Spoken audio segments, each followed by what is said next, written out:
Le débat africain. Alain Foucault. Partira, partira pas, changera, changera pas. La brève sortie du président Denis Sassou Nguesso à la télévision nationale congolaise le 30 juin dernier pour annoncer la tenue d'un dialogue national qui démarre demain et qui durera 5 jours, a relancé de plus belle le débat sur son intention de changer ou non la constitution afin de se présenter pour un nouveau mandat à la tête du pays. Alors que les autorités et le Parti congolais du travail du président affichent leur ouverture, l'opposition, elle, est sceptique. Un dialogue national, pour quoi faire? Que peut-on en attendre? Est-ce une stratégie pour faire passer en douceur le changement de constitution qui lui permettra de rempiler? Bonjour et bienvenue dans le débat africain consacré ce dimanche, après plusieurs reports, à ce dialogue national congolais, avec plusieurs invités en ligne en direct de Brazzaville. D'abord, monsieur Alain Akwala Atipo, le ministre à la présidence de la République chargé des zones économiques spéciales. Bonjour, monsieur le ministre. Bonjour, Alain Foucault. Notre second invité est Anatole Libongo Ngoka, le porte-parole de la plateforme de la société civile pour le respect de la Constitution du 20 janvier 2002. Bonjour, monsieur Libongo Ngoka. Bonjour, monsieur Alain Foucault. Troisième invité de ce plateau, toujours en direct de Brazzaville, Mabio Mavungu Nzinga, député, deuxième vice-président du RDPS Pointe-Noire, le Rassemblement pour la démocratie et le progrès social, parti de la majorité opposé au changement de la Constitution. Bonjour, monsieur Mavungu Nzinga. Bonjour Alain Foucault, bonjour les amis auditeurs. Et puis Paul-Marie Mpouélé est également en ligne en direct de Brazzaville. Paul-Marie Mpouélé est le coordonnateur du FROCAD, le Front républicain pour le respect de l'ordre constitutionnel et l'alternance démocratique. Bonjour monsieur Mpouélé. Bonjour Alain Foucault et bonjour à tous les autres. Notre dernier invité dans cette première partie est le sénateur Jean-Pierre Manoukou Kouba, qui est membre du bureau politique du PCT, le Parti congolais du travail, président de la fédération du PCT dans la région du Poul. Bonjour monsieur Manoukou Kouba. Bonjour mes amis, bonjour Alain Foucault. Alors voilà pour notre plateau. Alors que tout le monde s'attendait à ce que le président Denis Sassou Nguesso annonce son intention de respecter ou non la Constitution et de se retirer au terme des futures échéances, le suspense semble se prolonger avec l'annonce le mardi 30 juin dernier d'un dialogue national pour en discuter. Déjà, un dialogue, pourquoi faire, monsieur Akwala? Écoutez, parce que en démocratie, d'une manière générale, et surtout dans des démocraties en construction comme les nôtres, la culture du dialogue et du consensus doit être, je dirais, le ferment essentiel pour pouvoir justement aboutir à sa consolidation. Donc, comme le président l'a annoncé, le dialogue va se tenir, mais il y a une chose que j'aimerais relever, s'il vous plaît, c'est cette espèce d'équation qui consiste à dire que c'est le président qui décide du changement de la Constitution. Il n'en est rien.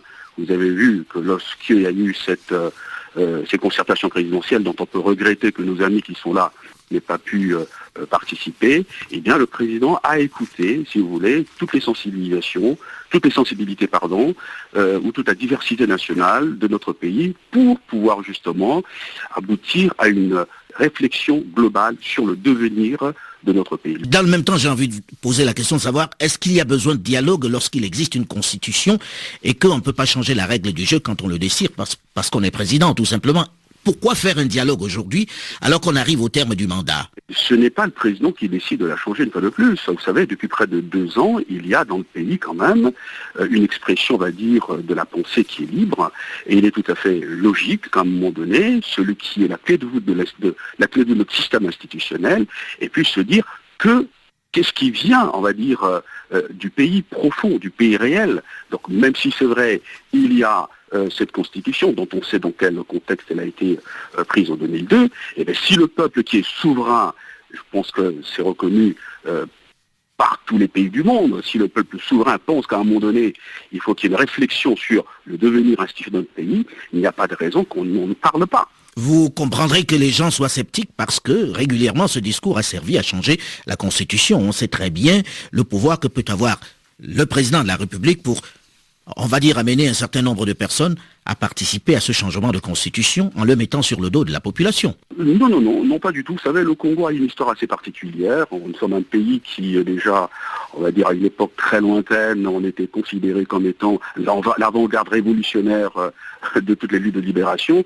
Donc il y a quelque part une espèce de culture politique citoyenne qui est dans notre pays, qui ne peut pas, pousser un seul homme, fût-il le président de la République, à pouvoir emmener la majorité de tout un pays à aller dans une direction qu'il souhaiterait. Non.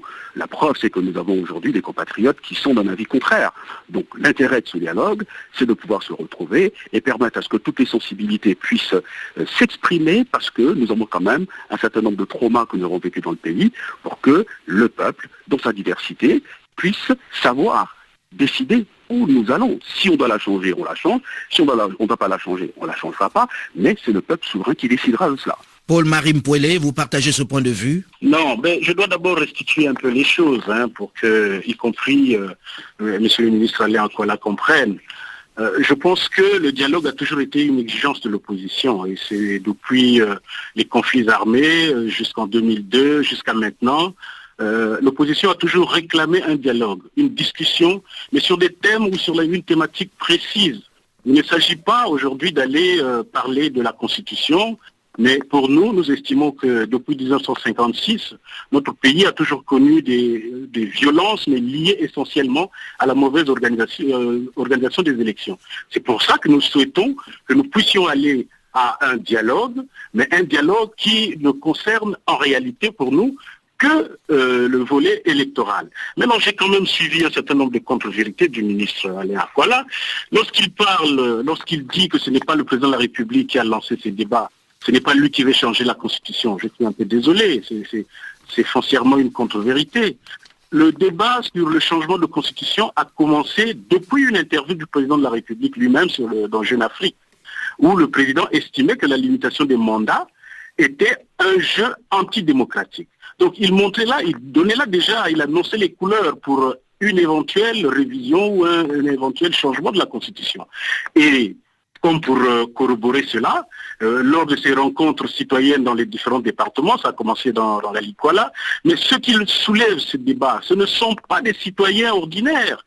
Ce sont pour la plupart ou des ministres comme M. Alain Akwala, ou des préfets, ou le président de l'Assemblée nationale. Alors comment voulez-vous que ce débat soit anodin ou qu'il soit véritablement un débat citoyen s'il est soulevé par des personnalités qui sont au pouvoir et qui pensent préserver, j'ai envie de dire cela, préserver leur position sociale. Voilà tout le problème.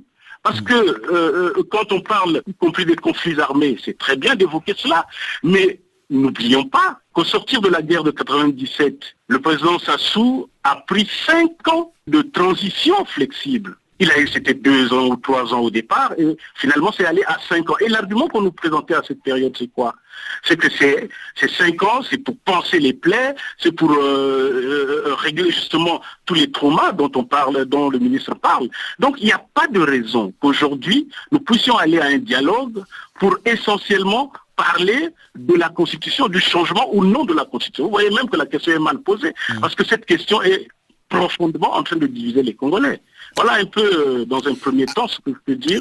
Alors, Anatole Libongo Ngoka, vous partagez ce point de vue, vous comprenez l'importance de ce dialogue national? Le dialogue qui porte sur une question du genre, faut-il oui ou non faire évoluer la Constitution, n'a pas beaucoup de sens. Je vais juste rappeler 2 choses. La première, c'est que c'est le président Sassou qui lui-même commence en 2007 et continue en 2008. Puis en 2009, toujours dans Jeune Afrique, pour dire que si la Constitution évolue, ce ne serait pas de son fait. 2, que, comme a dit Paul-Marie Mpouélé, que le véritable exercice démocratique exclut la limitation des mandats présidentiels. Ça, il le dit en 2008. Et enfin, il dit en 2009, nulle part dans le monde il n'existe de Constitution immuable. Mais elle peut être modifiée sur certains autres, ainsi de suite. Deuxième chose, c'est que Alain Akwala qui parle, il a déclaré lui-même que Denis Sassou Nguesso est le seul capable de conduire le Congo à l'émergence en 2025. Tout comme Thierry Mungala, tout comme Théophile Obenga, qui a dit qu'il n'y a aucun homme politique qui chausse la pointure politique de Denis Sassou Nguesso actuellement. Vous voyez donc que le véritable problème, ce n'est pas du tout le peuple qui le demande. C'est la croyance que l'on a au PCT de penser que le chef d'État actuel est irremplaçable.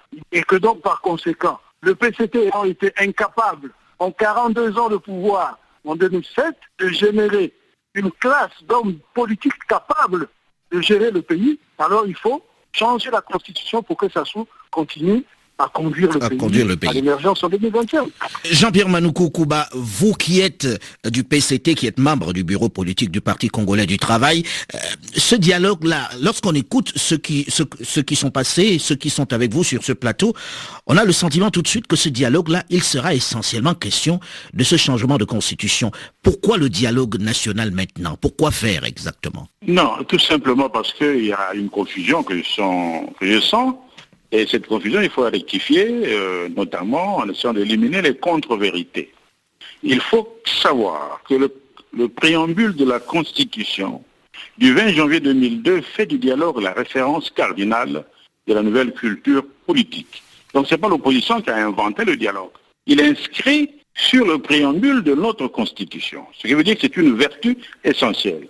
Mais au-delà de cela, il faut bien comprendre qu'il s'agit d'un débat qui a été engagé par l'opposition. N'oublions pas que le président de la République a fait l'objet d'une campagne de calomnie à laquelle le Parti congolais du travail a réagi en disant « touche pas à mon président ». Et on se rappelle la réponse de l'opposition.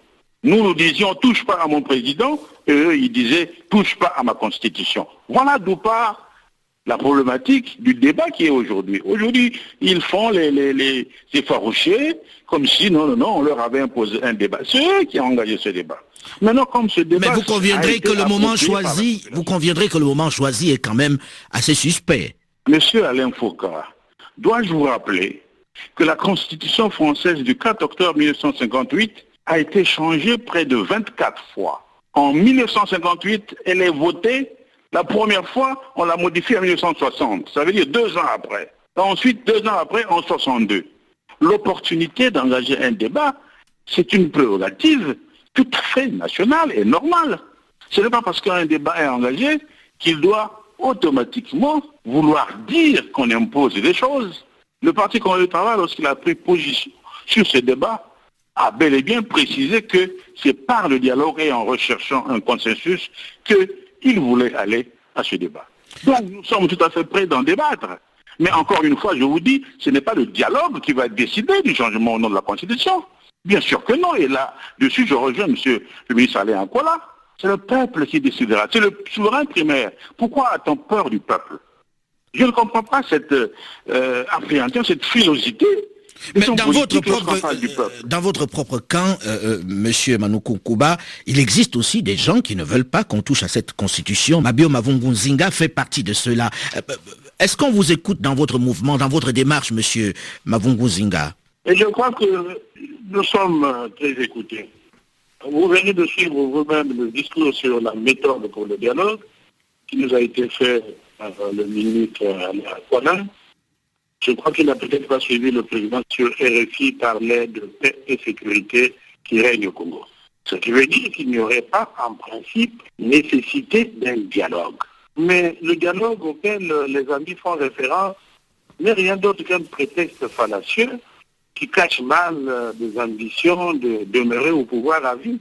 Tenez, en 2009, M. Sassou Nguesso a été réélu sur la base de cette même constitution. Il n'y a eu ni dialogue, ni référendum. Et pourtant, il a été bien réélu. Alors, d'où vient-il qu'aujourd'hui, tout à coup, au moment où il arrive à la fin de son 2e et ultime mandat, on parle d'un dialogue? Mais le dialogue n'est pas au-dessus de la Constitution. Par ailleurs, j'entends certains de vos correspondants en train de parler des constitutions qu'on change en Occident du Nord. Et il s'agit de révision de constitution, de modification de constitution, mais pas de changement. La vérité pour cette histoire de dialogue, c'est qu'on veut amener le peuple congolais à participer de façon plus ou moins démocratique à un changement de constitution. Comme ça, on dira, bon, écoutez, le peuple a voté, et on est arrivé à la fin, et puis on doit changer de constitution. Non, ce n'est pas cela qui nous préoccupe, nous. Ce qui nous préoccupe aujourd'hui, c'est comment organiser les élections de façon tout à fait libre et transparente en 2016, puisqu'il s'agit du 2e et dernier mandat du président Sassou Nguesso. C'est cela qui intéresse les Congolais. Mais ce n'est pas un problème de chercher à savoir s'il faut dialoguer ou s'il faut pas dialoguer. D'ailleurs, on dialogue tous les jours, puisque les institutions de la République tournent à merveille. Est-ce qu'on a entendu des coups de feu Je crois que ça cache d'autres intentions. Alors, Alain Akwala Tipo va vous répondre, le ministre à la présidence va vous répondre sur ces différents éléments que vous avancez. Je pense qu'il faut éviter la caricature. Et nous qui parlons ici ce soir, nous devons quand même être habités, je crois, par un sentiment de culpabilité, d'être restés en vie au regard de tout ce que notre pays a connu. Monsieur Paulet parlait tout à l'heure de ce qui s'est passé dans les années 56. J'ai la faiblesse d'avoir eu un père qui a été conseiller à l'Assemblée territoriale en 59. Ce n'est pas un problème d'organisation d'élections qui souvent nous entraînait dans des tragédies. C'est plutôt la manière dont la gouvernance ou l'architecture qui présidait à l'organisation des pouvoirs, si j'ose dire, au niveau législatif et exécutif, était plus ou moins interprétée. Voilà, ce que je veux dire, c'est que la Constitution de 2002 a été élaborée en tenant compte justement de cette espèce de trame historique de notre pays. La Constitution de 2002 avait été pensée à l'époque parce qu'il fallait absolument, impérativement sauver le pays de la balkanisation. Je pense que oui, mais pourquoi est-ce que c'est seulement maintenant qu'on pense à la changer? Il y a eu déjà un mandat. Mais parce que dans la vie politique des nations, il y a des cycles. Vous voyez la vie française, en Europe, en Grèce notamment, il y a des cycles. Et au cours de ces cycles, ceux qui ont la responsabilité du pays, qui gouvernent le pays. Et gouverner, c'est prévoir. C'est pas parce qu'il faut qu'il y ait une crise pour qu'on se retrouve ensemble pour dire qu'est-ce que nous voulons faire de notre pays. Et bien le Parti congolais du travail, en toute responsabilité, s'est réuni et analysé les points forts et les points faibles de la Constitution actuelle, a décidé des termes de référence qui peuvent nous emmener à un système politique beaucoup plus moderne, comme en France, aux États-Unis ailleurs. En gros, vous êtes en train de nous dire on va changer la Constitution. C'est bien ça, M. Mavungo Zinga, que vous entendez vous aussi, non?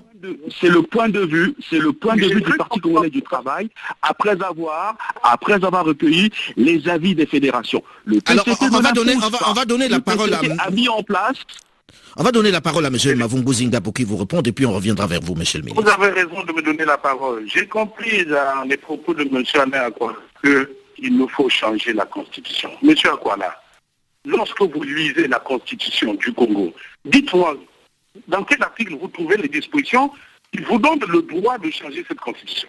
Donnez-moi un seul article de la Constitution qui dit que cette Constitution est changeable. Comme ça, on va avancer dans le débat.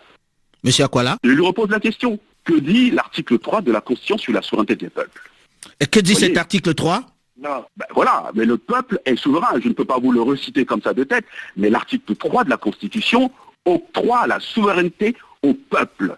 Et il est tout à fait normal que le Parti congolais du travail, dans une analyse proactive de la vie politique nationale, en tenant compte de ce qui s'est passé dans notre pays, donne son point de vue. Le PCT ne l'impose pas. Maintenant, ceux qui sont en face, qui font une fixation sur la personne du président de l'administration de Nguesso, en prenant comme référence un certain nombre de déclarations qu'il a faites dans le Jeune Afrique. Mais écoutez, M. Foka, quand vous êtes un journaliste, vous posez une question au président, il va vous dire je ne réponds pas à cette question. Il peut répondre à cette question. Il peut très bien, puisque sur la population. Mais là, il ne s'agit pas de là. Mais non. Il ne s'agit pas de questions posées par un journaliste. C'est le président de la République lui-même qui, dans son ouvrage intitulé « Parler vrai pour l'Afrique », page 89-90, dit qu'en 2016, je serai à la fin de mon deuxième et dernier mandat. Et que la Constitution stipule que le président ne peut faire que 2 mandats. Ce n'est pas un journaliste qui lui a posé la question. C'est lui-même qui l'écrit. Et d'autre part, le même président a prêté le serment de respecter la Constitution. Mais demandez au président de la République ce que c'est un serment.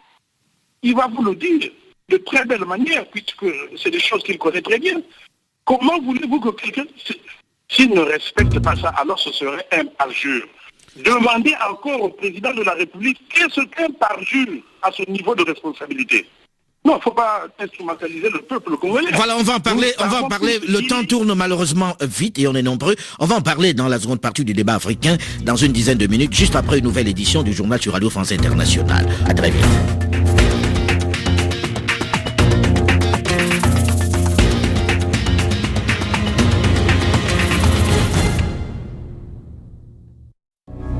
Idée. Ethnologue. Le débat africain. Alain Foka. À partir de demain lundi, Les Congolais participent à un dialogue national initié par le président Denis Sassou Nguesso. Dialogue au cours duquel doivent être abordés de nombreux sujets, notamment l'épineuse question de la modification ou du changement de la Constitution et la possibilité pour le chef de l'État sortant de briguer un nouveau mandat alors que le texte fondamental actuel ne le lui permet pas. Un dialogue pour quoi faire ? Pourquoi à ce moment précis? Bonjour et bienvenue à tous ceux qui nous rejoignent seulement maintenant dans la seconde partie du débat africain spécial Congo avec plusieurs invités, tous en direct en ligne de Brazzaville. D'abord monsieur Anatole Libongo Ngoka, le porte-parole de la plateforme de la société civile pour le respect de la Constitution du 20 janvier 2002.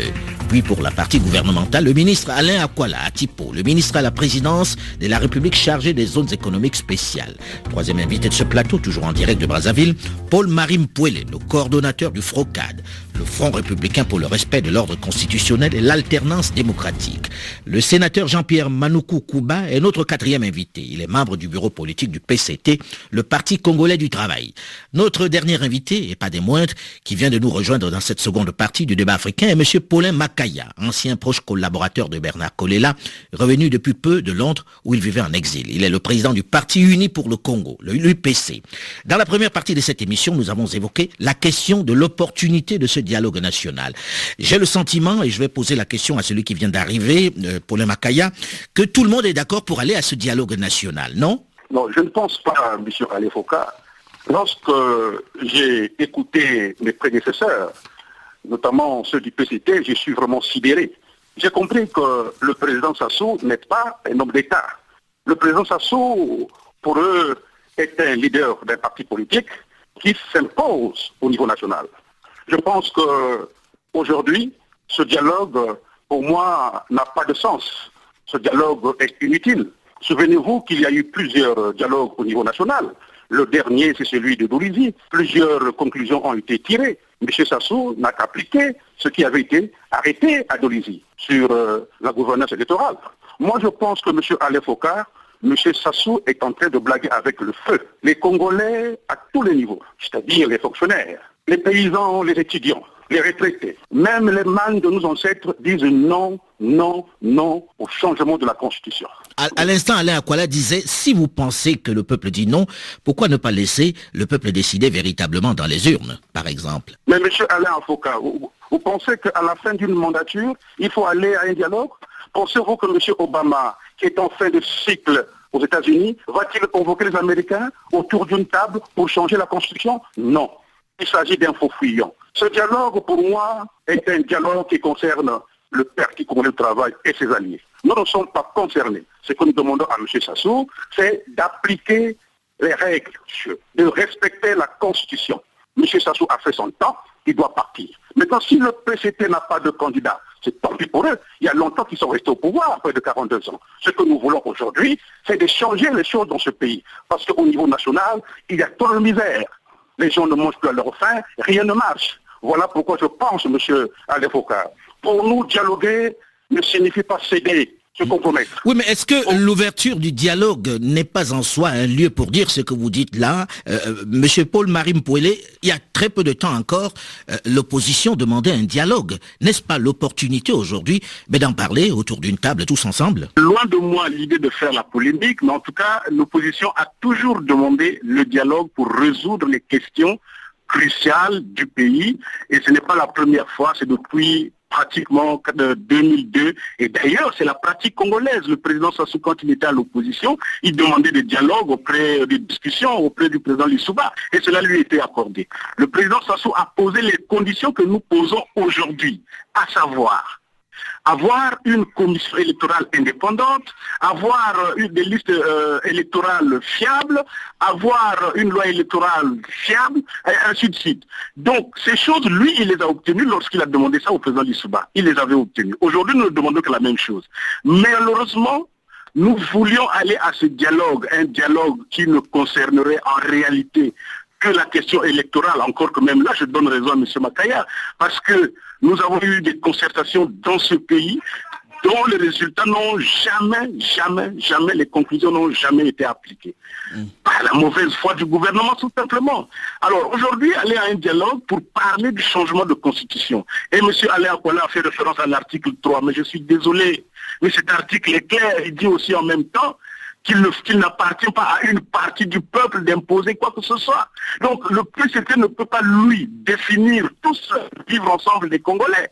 Il dit un jour, voici, nous avons la bonne constitution parce que c'est un concentré de toutes les constitutions du monde, c'est la meilleure constitution que nous avons eue. C'était l'argument en 2002. Et aujourd'hui, on dit non, parce qu'ils sont en fin de cycle, parce que c'est eux qui sont en fin de cycle. Ils sont en fin de cycle, ils disent, voilà, non, il faut renouveler un cycle pour permettre certainement au président Sassou de pouvoir briguer un troisième mandat. Mais non, les Congolais ne doivent pas être pris en otage. Nous sommes libres de nous exprimer. Et d'ailleurs, quand il parle de consulter le peuple, mais nous avons un cadre. Le cadre juridique qui existe, c'est la Constitution. Donc il faut se référer à cette Constitution pour pouvoir convoquer un quelconque référendum. Or, dans le cas d'espèce, la Constitution ne prévoit pas que le président peut appeler à un référendum pour changer la Constitution. La Constitution prévoit, notamment en son article 86, les mécanismes qui peuvent permettre au président, les matières pour lesquelles le président peut appeler à un référendum. Mais ça ne fait le changement, l'abrogation, c'est le terme consacré, ne fait pas partie de ces matières. Donc, s'ils sont véritablement en fin de cycle, eux qui sont en fin de cycle, ben, il faut laisser l'autre cycle prendre. Et l'autre cycle, c'est composé de plusieurs Congolais qui sont intelligents à l'extérieur comme au pays. Ils peuvent prendre le second cycle pour aller de l'avant et atteindre l'émergence que nous souhaitons. Mais en tout cas pas en 2025, c'est une aberration. Nous l'aurons peut-être en 2035, sinon en 2050. Jean-Pierre Manoukou Kouba. Oui, monsieur Alain Foucault, je pense qu'il faut garder à ce débat le niveau qu'il faut. J'entends des phrases, des mots qui n'ont aucune place dans notre débat. Vous savez que lorsqu'on évoque des articles comme l'article 86, il donne des prérogatives tout à fait larges au président de la République de convoquer un référendum. Je voudrais bien savoir dans quelle constitution ils ont vu un article qui parle du changement. Mais la constitution, c'est un document qui fait référence justement à la modification. Elle peut même être totale ou partielle. C'est pour cela que tout à l'heure, je vous ai renvoyé à la Constitution française. Mais le débat qui est en train de vouloir s'instaurer, c'est de vouloir dire que Denis Sassou Nguesso ne serait pas un démocrate. Je ne connais pas un ancien chef d'État au Congo-Brazzaville qui ait accepté les résultats des urnes comme lui. Je crois qu'on se rappelle qu'il a été candidat, il a été battu, il a été félicité, le vainqueur. Ensuite, il s'est retrouvé dans son village pour se reposer. Et 1 ou 2 ans après, les bombes, les BEM 21 sont tombées sur Bakovo. Là, vous revenez à l'histoire, mais dans le même temps, on parle de la fin de ce cycle-ci. Ah oui. Donc il ne faut pas oublier que les Congolais ont la mémoire. Ils savent ce qu'ils ont subi et l'alternance absolue dont vous faites aujourd'hui l'apologie, nous en connaissons les limites. Donc il faut savoir raison garder. Mais là, on peut vous prendre au mot, M. Manoukou Kouba, en disant, là, vous êtes en train d'avouer clairement qu'on ne va pas à la fin de ce cycle, que l'alternance n'est pas votre préoccupation pour le moment. Mais pas du tout, puisque nous discutons sur 2 sujets qui ont été évoqués par tous ceux que le président de la République a reçus. Beaucoup de ceux qui ont été reçus. Vous voulez dire que c'est encore la population qui a demandé le changement de constitution ou la modification? Non, mais je veux dire par là que, est-ce que vous voyez les phases à partir desquelles nous sommes passés? Le président a reçu des délégations, près de 400 personnes, qui sont venues nous parler du changement ou non de la Constitution et de la gouvernance électorale. C'est pour cela qu'il a mis ces 2 questions. Vous savez que dans la plupart des pays où il y a eu modification de la Constitution, on tient le même langage. Hein. Anatole Libonko Ngoka, que dites-vous à cela? Alors, je voudrais parler un peu de ce que le président a allégué comme amélioration apportée à la Constitution, parce que apparemment, la Constitution peut être améliorée. Alors, il donne un exemple intéressant que je vais reprendre. Alors, voilà ce que le président dit. Prends un exemple.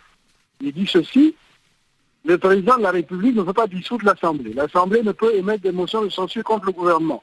Aujourd'hui, l'Assemblée est tenue majoritairement par le parti au pouvoir et ses alliés. Donc, si un dirigeant de l'opposition arrivait aux affaires d'ici les élections de 2016, eh bien, il ne pourra même pas gouverner, parce qu'il ne peut dissoudre l'Assemblée et appeler à d'autres élections. Vous voyez, quand le président dit ça, c'est un mensonge grossier et une insulte même à sa propre constitution. Parce que vous gouvernez dans le régime présidentiel actuel, le président de la République n'a pas besoin de dissoudre l'Assemblée. La première chose qu'il faut souligner, c'est que, on peut penser que l'Assemblée PCT va bloquer le vote du budget lorsque le nouveau président arrive. Mais la Constitution a prévu, dans son article 127, il est dit ceci: si le Parlement n'a pas voté le budget à la fin de la session d'octobre, le président de la République demande une session extraordinaire dont la durée ne peut excéder 15 jours. Passé ce délai, le budget est établi définitivement par ordonnance après avis de la Cour constitutionnelle. Vous voyez bien que pour l'adoption du budget, puisque nous sommes en 2016, le budget 2017, il suffit d'un avis par la Cour constitutionnelle pour que le budget soit établi par ordonnance. Deuxièmement, à propos du programme dont on parle, il paraîtrait que le nouveau président, s'il est de l'opposition, il ne peut pas exécuter le programme. Et là encore, il y a l'article 132 de la Constitution qui le dit très très bien, que lorsque la demande d'habilitation est rejetée par le Parlement, le président de la République peut, sur décision conforme de la Cour constitutionnelle, légiférer par ordonnance. Donc vous voyez bien, quand le président prétend que le nouveau président, s'il est issu de l'opposition, ne peut pas diriger parce qu'il ne peut pas dissoudre l'Assemblée, mais c'est vraiment du sophisme en plein, et un grossier mensonge de la part du chef de l'État. En fait, c'est une astuce psychologique pour essayer de faire croire au peuple qu'il va y avoir crise s'il y a un président de l'opposition qui passe. Enfin, je voudrais aussi souligner qu'il faut quand même que l'on soit réaliste en quelque sorte. Si un nouveau président arrive, mais il va y avoir des élections qui seront organisées en 2017. Mais je ne suis pas sûr que le PCT, avec Sassou au pouvoir dans un régime présidentiel, sera le même PCT que sans Sassou au pouvoir avec un autre président et le pouvoir exécutif entre les mains de ce président. Mais nous connaissons dans ce pays. Alain Akwala Atipo. Oui, je crois qu'il faut dépersonnaliser le débat, il faut le découpler de la personne même de Denis Sassou Nguesso. Et je crois qu'en démocratie, l'opposition joue un rôle de critique, c'est ce qu'ils font, c'est ce qu'elle fait, et de contre-proposition. Et malheureusement, la nôtre, jusqu'à ce jour, n'a aucune proposition solide et constructive. Quand nous parlons de cycle, nous sommes sortis d'un cycle du parti unique à un cycle de démocratie caractérisé par des violences extrêmes. Et de 92 à 97, Brazzaville était balkanisée. Personne ne pouvait aller à Bakongo, à Poto-Poto. Voilà pourquoi je parle de cycle. Comprenez? Donc il faut être sérieux. Donc le PCT se réunit, analyse les raisons historiques de l'existence de la Constitution de 2002, en partie responsable de se projeter dans l'avenir. Que ce soit Denis Sassou Nguesso au pouvoir ou pas, que ce soit un autre, là n'est pas le problème. Donc le PCT, qui est un parti qui existera toujours, pense que maintenant il nous faut aller vers un État moderne, construire un système politique efficace, qui s'appuie sur deux fondamentaux. Faire en sorte que la performance de la gouvernance publique soit la mieux possible, c'est ce qui est recherché dans tous les pays du monde, et ensuite qu'on ait une sorte de mécanique qui puisse lutter contre la corruption et l'impunité. Donc quand on dit que nous avions, à travers cette constitution, une espèce de patchwork de plusieurs constitutions, mais c'est justement là mais vous comprendrez, M. Akwala, que vous avez gouverné avec cette constitution sur plusieurs législatures. Et on se dit, pourquoi est-ce à ce moment seulement que vous voyez tous ces défauts à cette constitution et que vous ayez envie de la changer immédiatement, maintenant, à quelques temps seulement des élections? Ça interroge. Il n'y a pas de temps précis pour pouvoir apprécier la situation d'un pays. Pourquoi ne l'a-t-on pas fait il y a 3 ans, il y a 4 ans, il y a 5 ans? Mais on ne l'a pas fait il y a 3 ans, il y a 4 ans, mais le débat avait déjà été lancé. Le débat avait été déjà lancé au niveau des forces vives du pays. Maintenant, il est arrivé à un moment où le Parti congolais du travail a décidé de se réunir et fait des propositions, mais ne l'impose pas. Et dépersonnalise le problème. C'est-à-dire, quel que soit celui qui viendra demain diriger notre pays, comment faire pour que lorsqu'on décide, je prends un exemple tout simple, qu'un dispensaire doit être fait dans telle partie de notre pays et que ce dispensaire soit fait dans les temps, dans les règles de l'art, avec le personnel qu'il faut.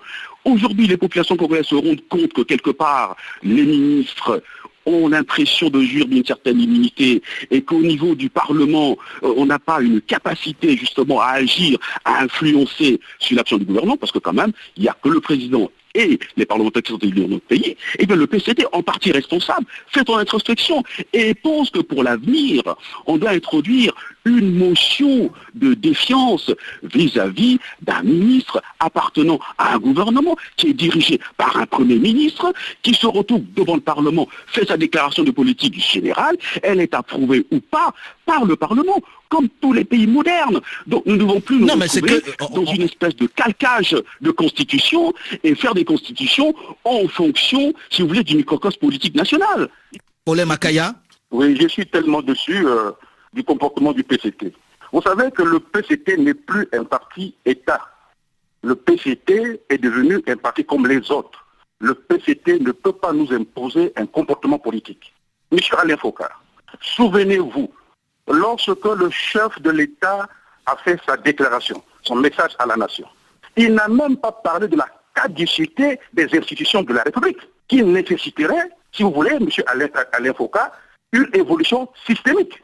Voilà, tout à coup, ils veulent nous amener dans une direction inconnue. Souvenez-vous, monsieur Alain Foka, parce que je l'ai toujours dit, je suis témoin de l'histoire.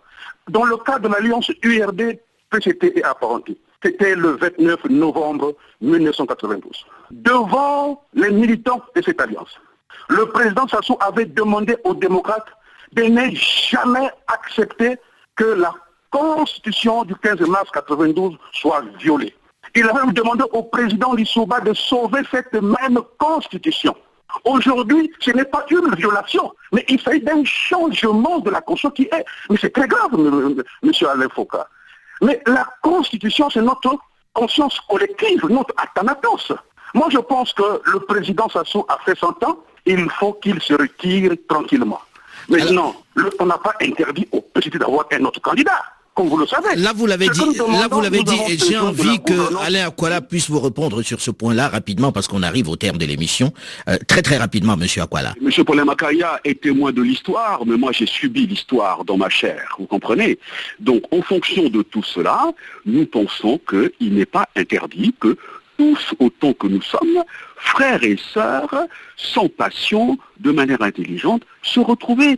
Et que ceux qui pensent que leur point de vue doit triompher, l'expriment. Et après, on se retrouve vis-à-vis du peuple. Mais il ne faut pas, une fois de plus, faire une fixation sur la personne même du président Denis Sassou Nguesso, qui a déjà quitté le pouvoir. Là, il s'agit... Qui a déjà quitté le pouvoir, oui. Qui a déjà quitté le pouvoir, mais oui, ça... le pouvoir, il a déjà en 92. Oui, mais dans le même temps, aujourd'hui, les gens attendent qu'il respecte la Constitution. Paul-Marie Mpouélé. Je souligne d'abord deux choses, s'il vous plaît. Je vais souligner deux choses. D'abord, cet aveu d'échec que le ministre Alain Akwala vient d'évoquer, en disant que les ministres, lui qui parle, il est ministre, et qu'ils sont, chaque fois qu'ils sont interpellés par l'Assemblée nationale, ils en font à leur tête. Excusez-moi l'expression, mais voilà. Il est libre de ne pas partir parce qu'il pense qu'il est assuré de l'impunité. Le président ne le sanctionnera pas. C'est grave ce que le ministre vient de dire. Mais bon, je veux aussi relever une autre incohérence. Quand mon cher grand frère Manu Kukuba parle de l'article 86, mais je voudrais bien rappeler que justement le président ne peut pas appeler au référendum en s'appuyant sur cet article 86. Parce que, quel que soit le projet qu'il a, avant qu'il ne le soumette au référendum, eh bien l'article 86 fait obligation au président de la République de solliciter l'avis de conformité à la Constitution à la Cour constitutionnelle. Là, on entre dans un débat particulièrement juridique. On va revenir vers vous pour débattre de cette question-là. On attend que ce dialogue national se termine et on organisera une autre émission où vous pourrez exprimer votre point de vue. On attend de voir ce qui va sortir de ce dialogue national. Merci, monsieur, d'avoir accepté de participer à ce débat qui est très passionné et qui touche tous les Congolais. Nous reviendrons rapidement vers vous. Merci d'avoir accepté de participer à ce magazine. Le débat africain s'est terminé pour aujourd'hui. Olivier Raoul, Delphine Michaud et Alain Foka, nous vous donnons rendez-vous la semaine prochaine, même heure, même fréquence, pour un autre débat africain. À très vite.